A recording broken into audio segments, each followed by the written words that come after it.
மகா கணேசருக்கு பலவிதமான வடிவங்கள் இருக்கிறத நாம படிச்சிருப்போம், கேட்கவும் செஞ்சிருப்போம். விநாயகர் சதுர்த்தியும் போது பலவிதமான கணேசரினுடைய திருவுருவங்களை அருளை பண்றதை நம்ம பார்க்கவும் செஞ்சிருப்போம்.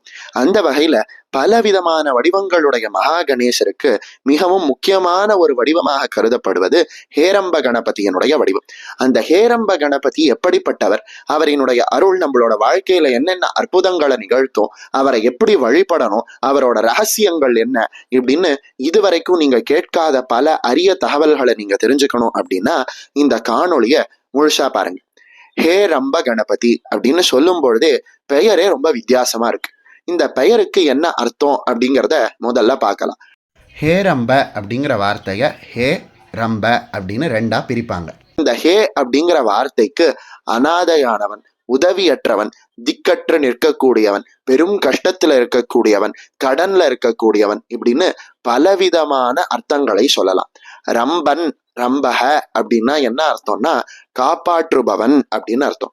எந்த விதமான கஷ்டம், எவ்வளவு கொடிய கஷ்டம், எவ்வளவு பெரிய கொடுமையான வேதனையில இருந்தாலும் அப்படிப்பட்ட வேதனையிலிருந்து நொடியில் காப்பாற்றக்கூடிய கணேசரினுடைய வடிவம் அப்படிங்கிறதுனால ஹேரம்ப கணபதி அப்படின்னு இவருக்கு பேரு.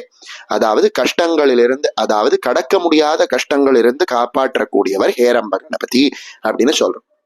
இந்த விநாயகர் வழக்கமான விநாயகர் போல இல்லாம 5 முகங்களோட கூடி இருக்கார். அதாவது இவருக்கு ஒரு முகம் இல்ல, 5 முகங்கள் சொல்லப்படுது. 5 முகங்களும் யானையினுடைய முகங்களாக சொல்லப்படுது. ஏன் இவருக்கு 5 முகங்கள் அப்படின்னு கேட்டான்னா, அந்த 5 முகங்களினுடைய வர்ணங்கள், அதாவது வண்ணங்கள், அதாவது நிறங்கள் என்ன அப்படின்னு நம்ம பார்த்தோம்னா நமக்கு புரியும்.